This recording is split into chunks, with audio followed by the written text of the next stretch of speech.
Ada ayah yang betul-betul tak faham yang bahawa anak dia tu perlukan bantuan. Dia nak senang baca, tapi dia tak faham bahawa anak dia tu sebenarnya terlalu penat bila nak membaca. Jadi, ini yang saya buat.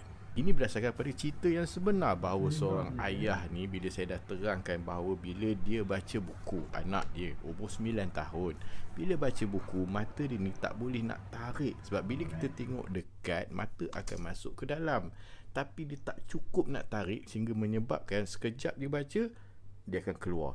Menyebabkan tulisan-tulisan dalam buku tu jadi double vision. Membaca dalam keadaan tu sangat-sangat stres. Jadi saya ambil satu alat ni dan kemudian bahan bacaan saya letakkan kepada mata ayah dia macam ni.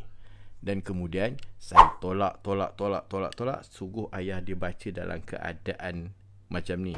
Sehingga menyebabkan ayah dia mula rasa macam sakit mata, kemudian rasa macam mula nak pening, dan kemudian saya tolak lagi dan mula nampak tulisan-tulisan jadi double vision.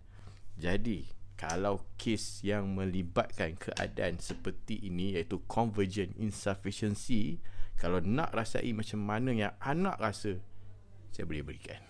Ingat, mata dah nampak terang, dah pakai cermin mata, dah cantik dah. Tetapi soalan dia, adakah dengan terang tu, bila melihatnya dekat, adakah normal, sempurna, kuat, hebat seperti mana orang lain membaca? Kalau kita tak test, tak buat betul-betul, kita tak tahu.